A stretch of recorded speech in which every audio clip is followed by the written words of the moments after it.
महात्मा जड़ भरत तो अपने को सर्वथा जड़ की तरह ही रखते थे।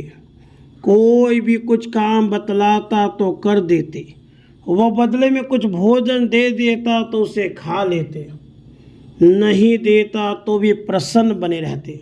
भोजन में कौन क्या देता है यह जैसे उन्हें पता ही नहीं लगता। कोई अच्छा भोजन दे, सूखी रोटी दे, जला भात दे या और कुछ दे, अरे वे तो भूसी चावल की जली खुरचन भी अमृत की भांति खा लिया करते थे। सर्दी हो या गर्मी, वर्षा हो या सूखा, वे सदा नंगे शरीर अलमस्त घूमते रहते। भूमि पर, खेत में, मेड़ पर, जहाँ निद्रा आई सो गई। ऐसे व्यक्ति से स्वच्छता सुसंगत व्यवहार की आशा कोई कैसे करे। मैला कुचैला जनेऊ कमर में लपेटा रखा था, इसी से पहचाने जाते थे कि द्विजाति है।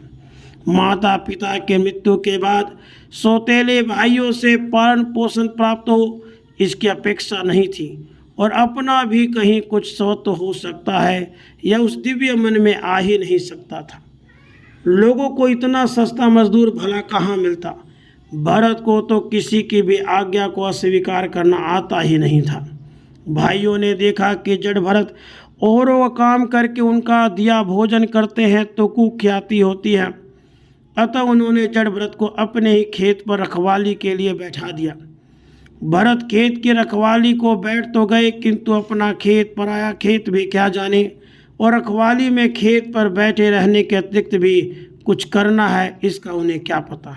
हाँ, वे खेत पर बैठे अवश्य रहते थे। अंधेरी रात में भी वे खेत की मेड़ पर जमे बैठे ही रहते थे।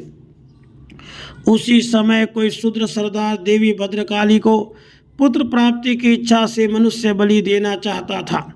उस बलि के लिए मनुष्य प्राप्त कर लिया था, किंतु ठीक बलिदान की रात्रि में वह मनुष्य किसी प्रकार भाग गया।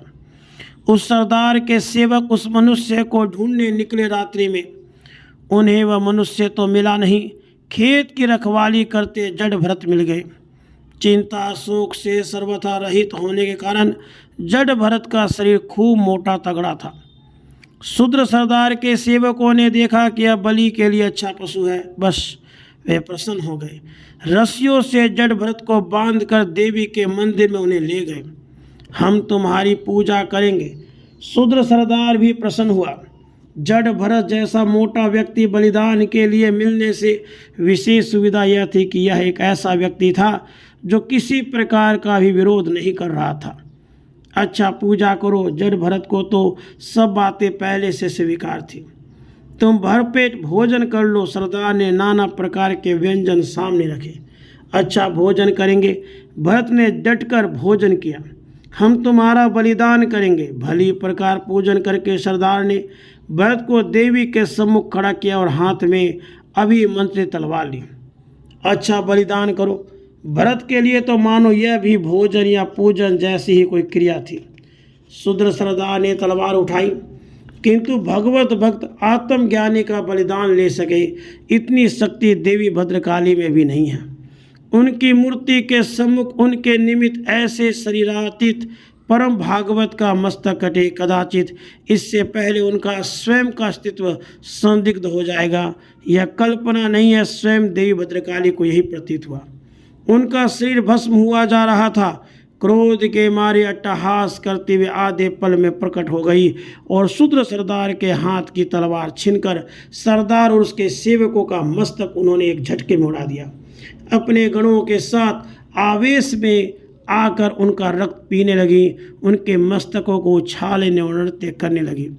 जड़ भरत वे परम तत्वज्ञ असंग महापुरुष, उनके लिए जैसे अपनी मृत्यु का कुछ अर्थ ही न था, वैसे ही भद्रकाली क्रीड़ा भी एक कौतुक मात्र थी। वे चुपचाप वहाँ से चले गए।